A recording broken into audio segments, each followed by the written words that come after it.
$1,500,000. That's become the number people whisper at the dinner table, the one that shows up in every retirement article, the benchmark that's supposed to tell you whether you're okay or not. Except I want to show you exactly why that number is wrong for most Canadians, and why it might be wrong for you specifically. Here's the math. The standard advice says, take $1,500,000, apply the 4% rule, and you'll draw $60,000 a year. But $60,000 is before tax and before housing. If you're a renter in Vancouver paying $2,500 a month for a modest apartment, you're spending $30,000 a year on rent alone. After rent, you have $30,000 left before tax. A homeowner in rural Ontario with a paid-off house and the same $1,500,000 portfolio has zero housing costs and keeps the full $60,000. Same portfolio. Completely different lives. So the gap isn't a small difference. It's the difference between feeling stretched at $30,000 before tax and feeling comfortable at $60,000.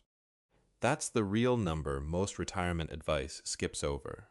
And in this video, I want to show you how to find the number that actually fits your life, how to withdraw in the right order, and why some Canadians with $900,000 saved are already in better shape than they realize.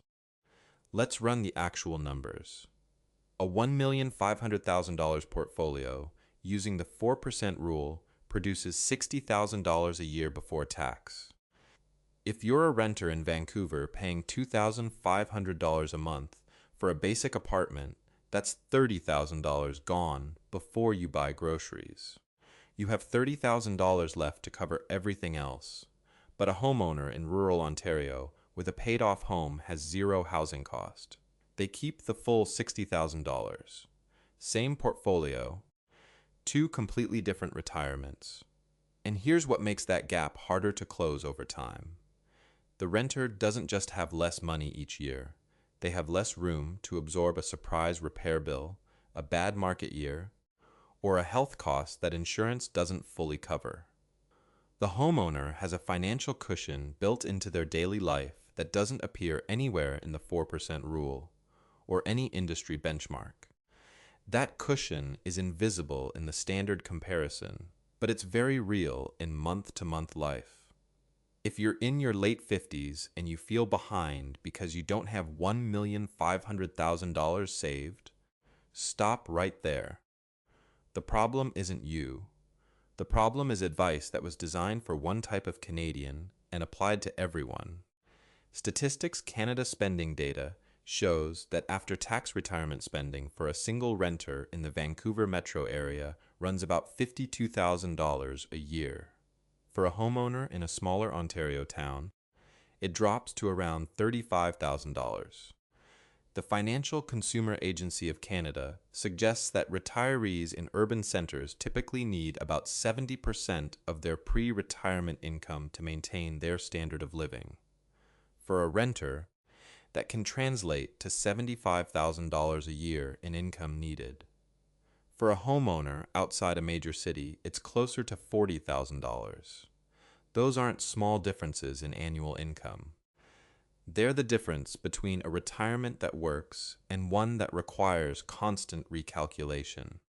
So two people with the exact same $1,500,000 portfolio can need completely different amounts from that money. That's the part the benchmark never tells you. Let me introduce two people. I'll call them Mark and Sarah, both 58, both living in Calgary, both homeowners with their mortgage paid off.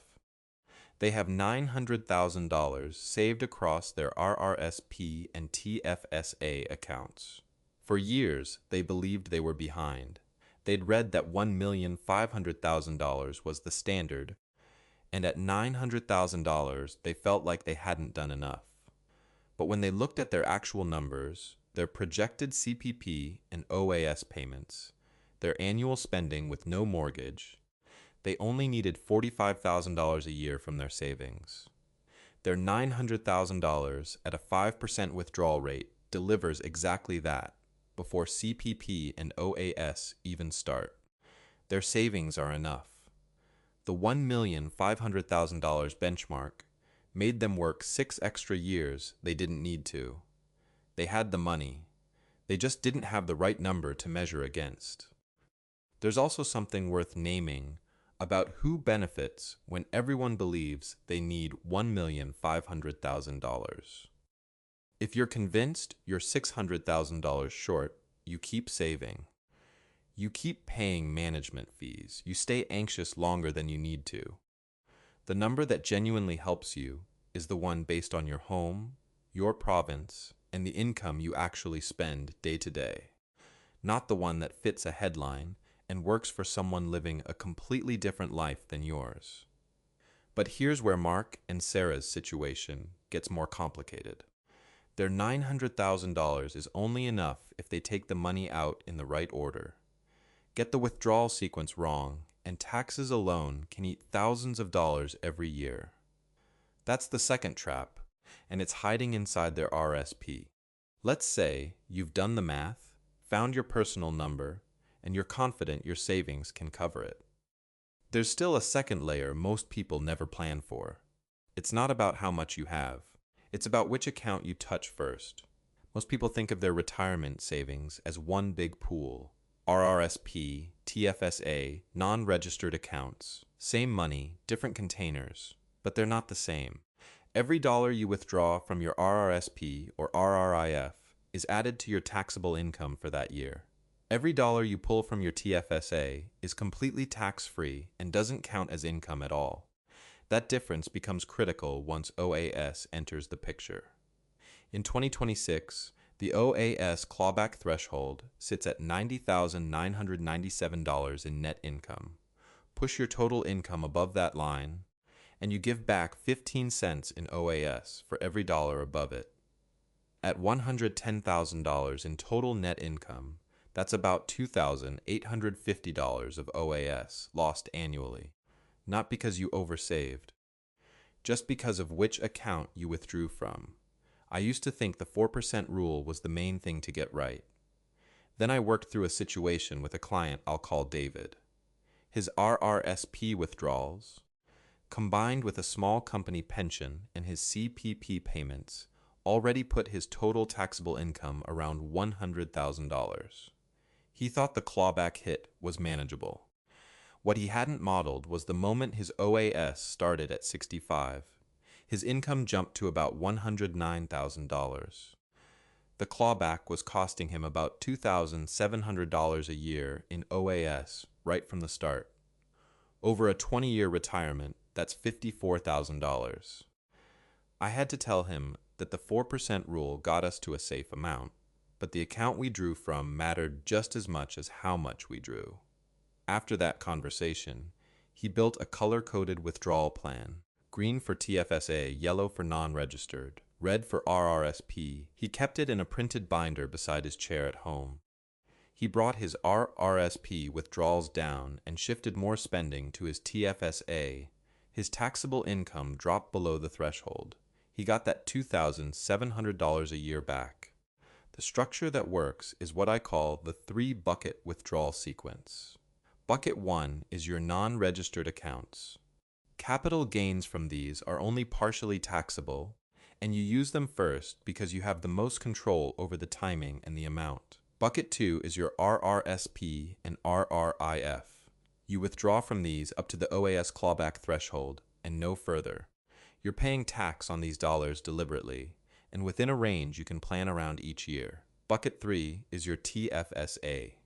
You draw from this last. It's tax-free, it doesn't affect your OAS entitlement, and it can serve as a reserve for large one-time purchases or emergencies. The long-term cost of getting this wrong isn't abstract. Losing $2,700 a year from OAS clawback because of the wrong withdrawal order over 20 years adds up to $54,000.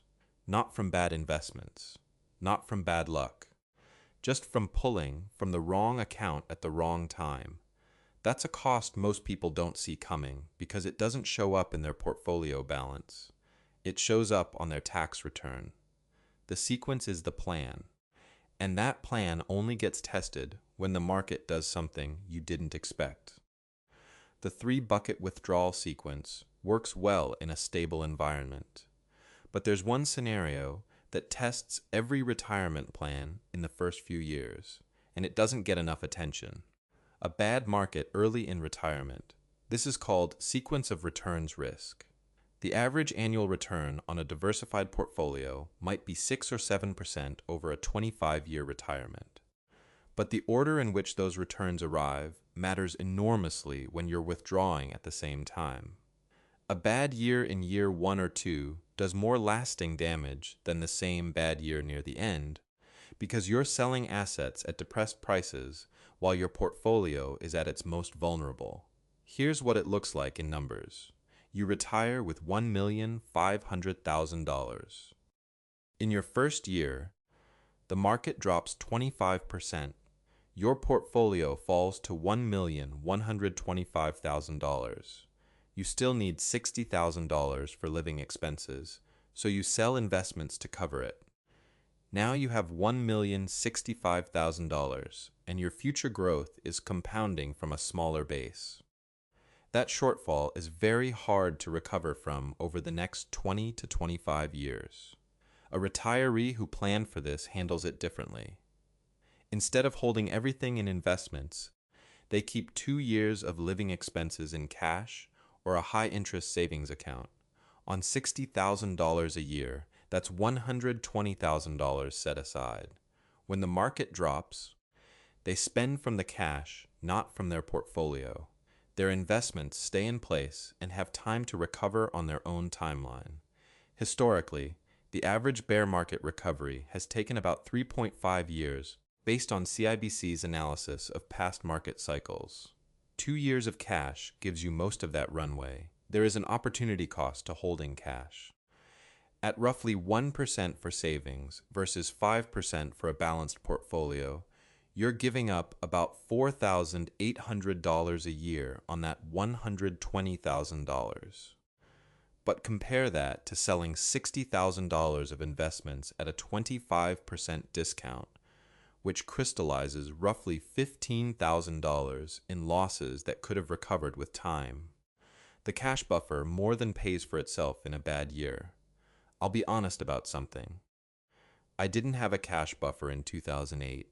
My portfolio dropped about 30%, and I sold near the bottom to cover living expenses. It took me close to 7 years to fully recover. I built that buffer afterwards, not because I found some clever strategy, but because I learned what it actually costs to sell good assets at the wrong time. The buffer buys you patience. In a down market, patience is the one thing standing between a temporary loss and a permanent one. So we've covered the personal number, the withdrawal sequence, and the cash buffer. There's one more piece most Canadians leave on the table, and it can add over $1,000 a month in guaranteed income without any market risk at all. There's one adjustment that requires no investment skill, no market timing, and no additional risk of any kind. Most Canadians leave it on the table. Deferring OAS. At age 65, the maximum OAS payment is roughly $727 a month. Defer it to age 70, and that number rises to about $988 a month. That's a 36% increase, guaranteed, for life. For a couple where both partners defer, the difference adds up to about $6,264 a year in additional guaranteed income every year going forward. The math on deferral is worth running through. If you start OAS at 65, you collect about $8,724 a year. If you wait until 70, you give up 5 years of payments during the gap. That's $43,620 you don't collect in the deferral period. But from age 70 onward, you receive $11,856 a year instead of $8,724. The difference is $3,132 a year. The break-even point, where cumulative lifetime payments become equal, works out to about age 84. If you live past 84, deferring comes out ahead. For a healthy 65-year-old in Canada, remaining life expectancy typically extends well into the mid to late 80s. So many people have a genuine case for deferring. There are 3 practical steps you can take with this. First, estimate where your net income will land in your early retirement years. If it's near or above $90,997, you have a clawback exposure worth understanding before you start collecting OAS. Second, if your income is near the threshold, consider funding some of your spending from your TFSA instead of your RRSP. TFSA withdrawals are tax-free and don't count as net income. You stay under the clawback line, your OAS stays intact, and your tax bill shrinks. Third, defer OAS to age 70 if you can bridge the 5-year gap with other savings. For someone spending $45,000 a year, bridging 5 years costs about $225,000 from your portfolio or pension. In exchange, you receive $3,132 more per year for the rest of your life. For a couple, that's $6,264 more every year. The catch is that you need the savings to fund that bridge period.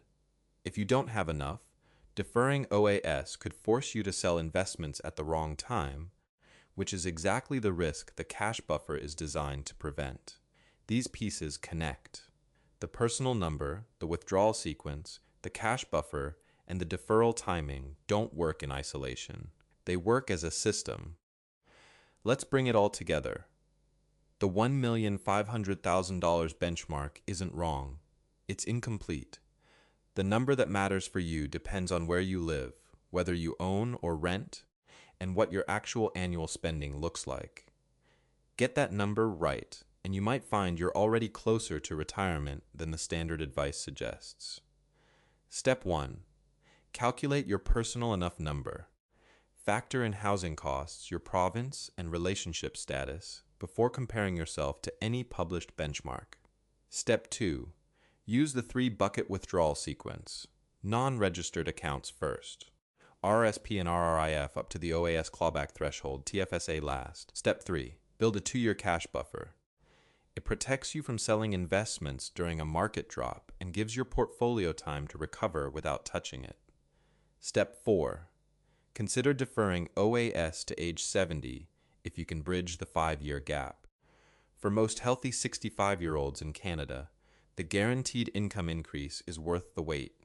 None of this requires you to be a financial expert. It requires being intentional about the number you're targeting, the accounts you're drawing from, and the timing of each decision. If you're a Canadian approaching retirement, and you're tired of advice that was built for someone else's situation, subscribe. Every video on this channel is about the specifics that actually matter for your life in Canada. You don't need $1,500,000 to retire with confidence. You need the right number for your life. That's the real playbook.